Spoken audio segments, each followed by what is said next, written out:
அன்பு சொந்தங்கள் அனைவருக்கும் வணக்கம். ஸ்ரீ கற்பக விநாயகருக்கு ஜெய். உலகின் தாய் தந்தை சிவன் பார்வதியை வணங்கி துவங்குவோமாக. அஞ்சு வட்டத்தம்மன், குலதெய்வம், இஷ்ட தெய்வம், கார்த்திகை பெண்கள், நவ வீரர்கள் அருள் துணை வரட்டும். நம்மை வாழ வைக்கும் தெய்வம் வெற்றி வேல் முருகனுக்கு அரோகரா. பங்குனி உத்திரம் கல்யாண விரதம். இந்த விரதம் இருப்பதால் ஒரு மனிதனுக்கு தேவையான அனைத்து கல்யாண குணநலன்களும் கிடைக்கும். ஸ்ரீராமனுக்கு 16 குணநலன்கள் இருந்ததாக வால்மீகி கூறுகிறார்.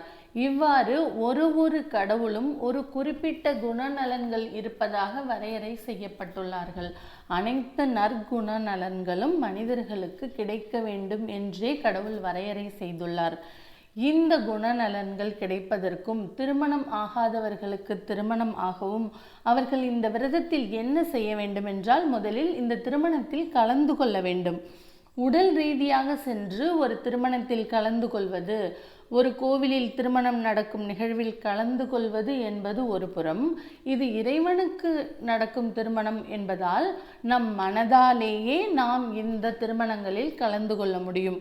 ஒரு திருமண வீட்டில் கலந்து கொள்வதால் நமக்கு என்னவெல்லாம் லாபம் ஏற்படும்? திருமணம் என்பது மணப்பெண் மணமகன் அவர்களுக்கு நடைபெறுகிறது. ஆனால் அந்த திருமணத்திற்கு செல்லும் அனைவருக்குமே லாபம் கிடைக்கிறது. அந்த தோரண வாயில்களும் பரிசு பொருட்களும் உணவும் அனைவருக்குமே. நீங்கள் விரும்பினாலும் விரும்பாவிட்டாலும் அந்த இடத்தில் எல்லாமே இருக்கும். உணவு என்றால் அந்த உணவில் இனிப்பு, எல்லாமே காரம், அறுசுவைகளும் நிறைந்து இருக்கும்.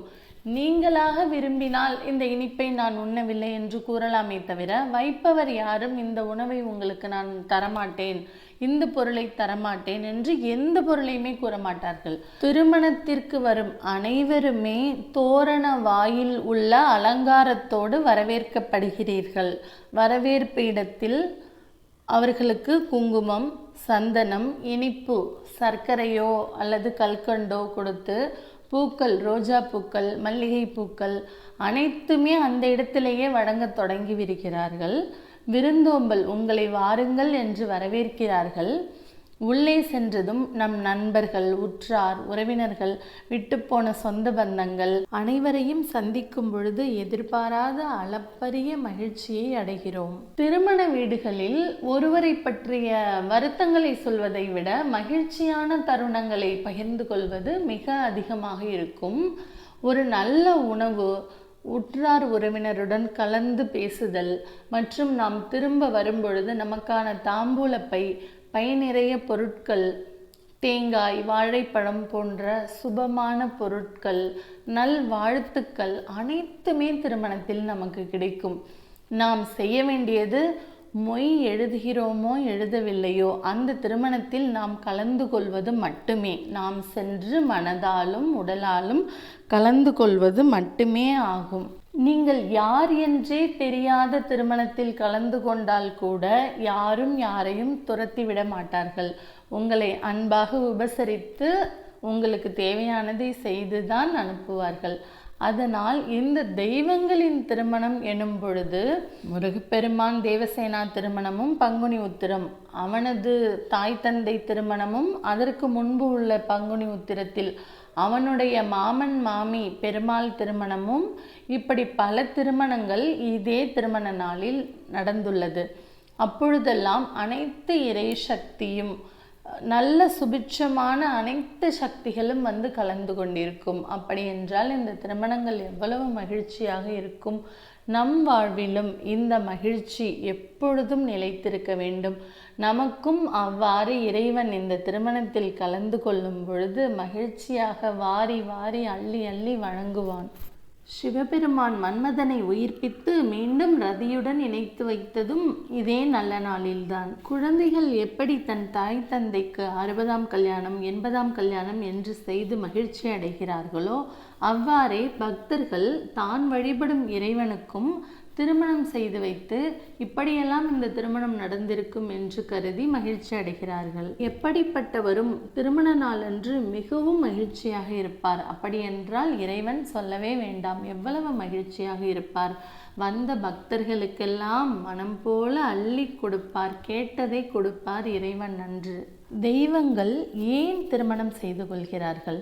மனிதர்கள் காட்டில் அலைந்து திரிந்த பொழுது எந்த பந்த பாசமும் இன்றி இருந்த பொழுது அவர்களுக்குள் எந்த வரையறையும் இல்லை.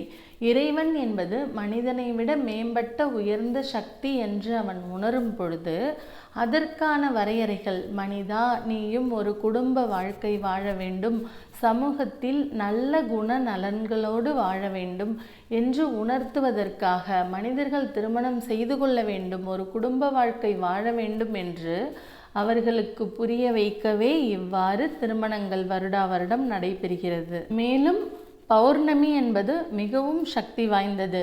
மாதம் வரும் பௌர்ணமிகளில் ஒரு நட்சத்திரம் அவற்றுடன் இணைந்து மிகுந்த பலன் கொடுக்கின்றன. அதனால் அந்த பௌர்ணமியும் நட்சத்திரமும் இணைந்து வந்தாலும் சரி, சில சமயங்களில் சற்று நேர வித்தியாசத்தில் இருந்தாலும் சரி, அந்த மாதத்திற்கான பௌர்ணமியையும் அந்த நட்சத்திரத்தையும் வழிபட்டு எல்லாம் வல்ல இறைவனை வழிபட்டு வல்லமை பெறுவோமாக. கனவு கண்டு காட்சிப்படுத்துதல் என்பது ஒரு உளவியல் நிகழ்வு ஆகும். நாம் என்னவாக நினைக்கிறோமோ அதுவாகவே ஆகிவிடுகிறோம். ஆண்டாள் இப்படித்தான் கண்ணனையே நினைத்ததால் அவள் கண்ணாடியில் பார்க்கும் பொழுது, கண்ணாடி பயிற்சியில் இப்படித்தான் வள்ளலார் அவர்கள் கண்ணாடியில் முருகப்பெருமானை பார்த்தார், திருத்தணி முருகப்பெருமானை. அவ்வாறு ஆண்டாளுக்கு அந்த பிம்பத்தில் கண்ணனே தெரிகிறான். அவள் கண்ணனாகவே மாறிவிட்டாள் ஆண்டாள். அப்பொழுது கண்ணனுக்கு மாலை சூட்ட வேண்டும் எனும் பொழுது கண்ணாடியில் உள்ள பிம்பத்திற்கு தனக்கு மாலை அணிவிக்கும் பொழுது அவளுக்கு பிம்பத்தில் உள்ள கண்ணன் மாலை அணிந்திருப்பதாக தெரிகிறது. இவ்வாறு அழகு பார்க்கிறாள். இப்படித்தான் கனவு கண்டு காட்சிப்படுத்துதல். அவ்வாறு அவள் நினைத்ததே நடந்தது. அவள் என்ன காட்சி கண்டாலோ, அவள் என்ன பாடினாலோ, அவளுக்கு எப்படி திருமணம் அந்த இறைவனுடன் நடக்க வேண்டும் என்று விரும்பினாலோ அது அப்படியே அவள் வாழ்வில் நடந்தது. அவ்வாறே நாம் என்ன கனவு காண்கிறோமோ அது நடக்கும். திருமணம் வேண்டுபவர்கள் திருமணம் நடப்பதாக கனவு காணுங்கள். திருமணம் தன் மகன் மகளுக்கு நடக்க வேண்டும் என்று விரும்புபவர்கள் அதை கனவு காணுங்கள். எப்படியெல்லாம் அந்த திருமணத்தை நடத்த வேண்டும் என்று எண்ணுங்கள். முதலில் நிச்சயமாக அது நடக்கும். குழந்தை வரம் வேண்டுபவர்கள் குழந்தை இருப்பதாக நம்புங்கள். குழந்தையே பிறந்து விட்டதாக உறுதியாக நம்புங்கள். இன்னும் ஒருபடி மேலே செல்பவர்கள் தன்னுடைய படத்தையும் தனக்கு ஒரு குழந்தை பிறந்தால் எப்படி இருக்கும் என்று தம்பதிகளுடன் சேர்த்து அந்த குழந்தையையும் வரைந்து வீட்டில் வைக்கலாம்.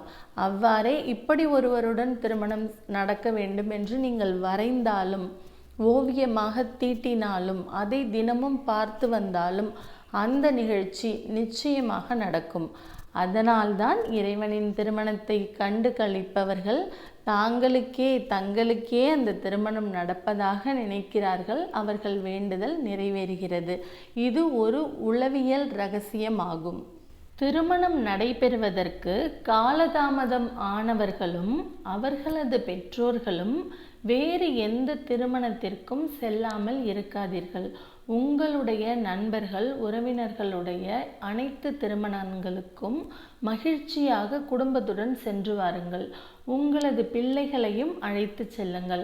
அப்பொழுதுதான் அந்த அதிர்வலை, அடுத்து தனக்கு திருமணம் என்ற அதிர்வலைகள் அந்த குழந்தைகளுக்கு கிடைக்கும். மற்றவர்கள் என்ன நினைப்பார்கள், மற்றவர்கள் என்ன கேட்பார்கள் என்று நீங்கள் யோசிக்காதீர்கள். அது அவர்களுடைய, உங்களை ஒருவர் தவறாக நினைக்கிறார், விமர்சிக்கிறார் என்றால் அது அவரது கர்மா. அதை பற்றி நீங்கள் யோசிக்க வேண்டாம். நீங்கள் மகிழ்ச்சியாக சென்று அடுத்து நம் வீட்டில் திருமணம் என்ற நம்பிக்கையோடு கலந்து கொள்ளுங்கள். இப்பொழுதெல்லாம் சாதாரண மனிதர்களின் திருமணங்களே மிகவும் ஆடம்பரமாக நடைபெறுகிறது. பரிசு பொருட்கள் கல்யாண பத்திரிகை வைக்கும் பொழுதே தொடங்கிவிடுகிறது. கல்யாணத்திலிருந்து வரும் வரை நமக்கு விருந்தும் பரிசு பொருட்களும் கை நிறைய மனம் நிறைய கொடுக்கிறார்கள். விளையாட்டுக்கள் நிறைய, குழந்தைகளுக்கான விளையாட்டுக்கள், தின்பண்டங்கள் என்று ஒரு திருவிழா போன்று உள்ளது ஒரு திருமண வீடு இப்பொழுது. அதை போன்று அப்படியென்றால் இறைவனின் திருமணம் எப்படி இருக்கும்? மனதார இந்த திருமணத்தில் கலந்து கொள்ளுங்கள். வீட்டிலாவது வழிபாடு செய்யுங்கள். கை நிறைய மனம் நிறைய பரிசு பொருட்களை அள்ளி வாருங்கள். இப்பொழுதெல்லாம் திருமண விழாக்களில் அழகிய தாம்பூல பைகள், தாம்பூல பொருட்கள், தேங்காய், கனிந்த பழங்கள், இனிப்புகள், அழகிய கைவேலைப்பாடுகள் நிறைந்த பொருட்கள், அலங்கார பொருட்கள், சிறிய வெண்கலப் பொருட்கள், விளக்குகள், இப்படி பல பொருட்கள் நமக்கு பரிசாக வழங்குகிறார்கள். சில திருமணங்களில் படிக்கும் பொருட்கள் கூட குழந்தைகளுக்காக வழங்குகிறார்கள். இவ்வாறு நாம் எப்படி கை நிறைந்த பரிசு பொருட்களை வாங்கி கொண்டு வருகிறோமோ, நமது தாய் தந்தையின் 60ஆம் கல்யாணம் என்றால் எப்படி மற்றவர்களுக்கு பரிசுகள் நாம் கொடுப்போம், கொடுக்கும் இடத்திற்கு நாம் செல்ல வேண்டும். அவ்வாறு இந்த இறைவனின் திருமணத்தில் நம்மால் இயன்ற பொருட்களை அங்கு வரும் பக்தர்களுக்கு, நம் இல்லம் தேடி வருபவர்களுக்கு, இயலாதவர்களுக்கு கொடுத்து மகிழுங்கள். நீங்கள் கொடுப்பது பல மடங்காக உங்களுக்கு கிடைக்கும். திரும்பவும் கொடுத்தால் கிடைக்கும். நாம் என்ன நன்மைகள் இந்த உலகிற்கு கொடுக்கிறோமோ அதை பல 100 மடங்காக நமக்கு இறைவன் திரும்ப கொடுக்கிறான்.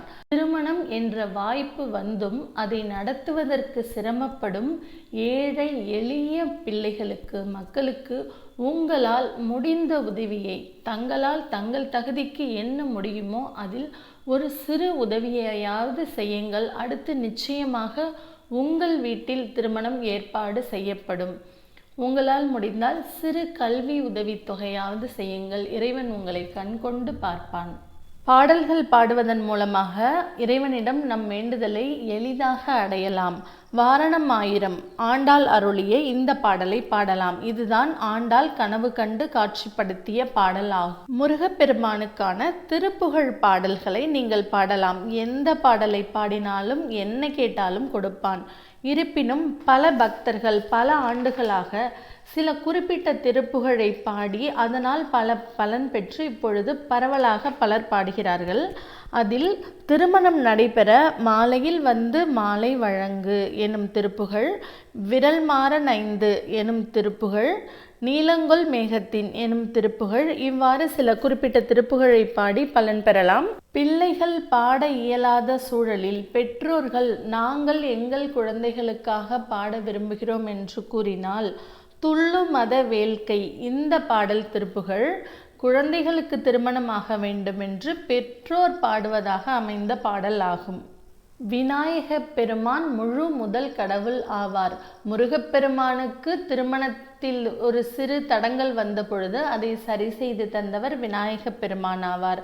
அந்த வரிகள் இடம்பெற்றுள்ள கைத்தல நிறைகனி எனும் திருப்புகழை பாடுவதாலும் பலன் கிடைக்கும். குழந்தை பாக்கியம் வேண்டுபவர்கள் செகமாயை உற்று எனும் திருப்புகழ், சொந்த வீடு அமைய அண்டர்பதி எனும் திருப்புகழ், வேலை வாய்ப்பு சொந்த தொழில் அமைய பெருக்கச்சஞ்சலித்து எனும் திருப்புகழ், நோய் நீங்க இருமல் உரோக எனும் திருப்புகழ், எனையடைந்த குட்டம் எனும் திருப்புகழ், சகல செல்வ யோகம் மிக்க பெருவாழ்வு வாழ சரண கமலாலயத்தை எனும் செல்வம் தரும் திருப்புகழ். இவ்வாறு உங்களால் என்ன பாடல் முடிகிறதோ அந்த பாடல்களை பாடி, மேலும் கந்தர் அலங்காரம், கந்தர் அனுபூதி போன்ற எந்த பாடல்கள் உங்களுக்கு தெரிந்தாலும், எந்த இறைவனுக்கான பாடல் தெரிந்தாலும் நீங்கள் பாடி வழிபடலாம். அன்றைய தினம் முடிந்தால் இறைவனுக்கு ஒரு முழு சாப்பாடு எனும் திருமண விருந்து தலைவாழை இலையில் வைத்து கல்யாண சாப்பாடு இறைவனின் திருமணத்திற்காக அவருக்கு நெய்வேத்தியம் செய்யவும். உணவு சாப்பிட்டு விரதம் கடைபிடிப்பவர்கள் கல்யாண சாப்பாடு சாப்பிடவும். மனநிறைவோடு வயிறு நிறைய சாப்பிடுங்கள். முக்கியமாக மற்றவர்களுக்கு உணவு கொடுங்கள். மற்றவர்களை சாப்பிட வைத்து மகிழ்ச்சி அடையுங்கள். மூட நம்பிக்கைகளின் பக்கம் செல்லாமல் நம்மை படைத்த இறைவனை சரணடையுங்கள். மனிதனின் கற்பனையில் இறைவனுக்கு 3, 4, 5, 6 தலைகள் என்றும் கைகள் 4, 8, 12, 16 என இருந்தாலும் முருகப்பெருமானுக்கும் முற்றிய 12 தோள்கள் என நம்மை காப்பதற்காக வலிமை வாய்ந்தவையாக இருந்தாலும் திருவடிகள் 2 தான். எல்லா கடவுளுக்குமே திருவடிகள், கால்கள் 2 தான். சிற்றடி அதுவும். ஏனெனில் மனிதர்கள் நாம் பற்றி கொள்வதற்கு, பிடித்து கொள்வதற்காக அந்த திருவடி உள்ளது. அதனால் இறைவனை நம்பி சரணடையுங்கள். நமக்கான நல்வழியை கொடுப்பான் இறைவன். அம்பிகை என்பவள் சந்திரனின் அம்சம் ஆவாள். அபிராமி அந்தாதி பாடுவதால் நாம் அனைத்து நலமும் வளமும் பெறலாம். முழுதாக 100 பாடலையும் பாட இயலாதவர்கள் அதன் 100 பலன் ஆத்தாலயங்கள் அபிராமவல்லியை பாடியும் பலன் பெறலாம். அதில் குறிப்பாக திருமண வரத்திற்கான பாடல் 35வது பாடல் திங்கட் பகவின். சில இடங்களில் திங்கட் பசுவின் என இருக்கும். பகவின் என்பது நிலா துண்டை குறிக்கும், ஒரு பிறை சந்திரனை. பசு என்பது பசு மாட்டை குறிக்கும். இரண்டுமே பொருள் உடையதுதான் ஆகும். அடுத்து குழந்தை பிறப்புக்காக ஆண் குழந்தை பிறக்க, முருகப்பெருமானே குழந்தையாக பிறக்க, குழந்தை பிறப்பதற்காகவே 65வது பாடல் ககனமும் வானமும் என தொடங்கும் இந்த பாடலை பாடியும் பலன் பெறலாம். முருகப்பெருமானின் இச்சா கிரியா சக்திகளான இக உலகை ஆளும் வள்ளியம்மை நமக்கு இந்த பூமியை அரசாள்பவள். இங்கு நம் அனைத்து வளங்களும் நலங்களும் அவளை சார்ந்தே உள்ளது. அவள் மனது வைத்தால் முருகப்பெருமானிடம் கூறி நமக்கு என்ன வேண்டுமோ வாங்கி கொடுப்பாள். விண்ணுலகை ஆள்பவள் தேவசேனா ஆவாள். இந்த இக உலக மகிழ்ச்சிகளான சுக்கிரன் சம்பந்தப்பட்ட, மகாலட்சுமி சம்பந்தப்பட்ட அனைத்துமே இந்த உலகில் மகிழ்ச்சியாக வாழ்வதற்காக உள்ளவை. திருமண வரம், குழந்தை பாக்கியம், வேலை வாய்ப்புகள் என்று இந்த பூலோக மகிழ்ச்சிகள் அனைத்தும் பெறுவதற்கு வள்ளியம்மையை வணங்குவோமாக. தமிழக அரசின் சின்னமாக ஸ்ரீவில்லிபுத்தூர் ஆண்டாள் அவளின் கோவில் கோபுரம் உள்ளது. அவள் மனது வைத்தால் இங்கு என்ன வேண்டுமோ நடக்கும். ஆண்டாளை வழிபடுவோமாக. அருட்பெருஞ்சோதி அருட்பெருஞ்சோதி தனிப்பெரும் கருணை அருட்பெரும் ஜோதி ஸ்ரீமத்யை விஷ்ணு சுத்தாரிய மனோநந்தன ஹேதவே நந்தநந்தன சுந்தரியை கோதாயை நித்தியமங்கலம். இந்த வீடியோ உங்களுக்கு பிடிச்சிருந்தா லைக் பண்ணுங்க, ஷேர் பண்ணுங்க, சப்ஸ்கிரைப் பண்ணுங்க. நம் அனைவருக்கும் நல்லதே நடக்கட்டும், சுகமே சுழட்டும். எல்லாம் வல்ல விஜயகந்தன் தருவான் எதிர்காலம். எல்லா புகழும் முருகனுக்கே. ஆண்டாள் திருவடிகளே சரணம். ஸ்ரீராம ஜெயம். ஜெய் ஹனுமனுக்கு வெற்றி. சகல காரிய ஜெயப்பிரதே. ஜெய ஜெய. நன்றி, வணக்கம். வளத்துடன் வாழ்க, நலத்துடன் வளர்க.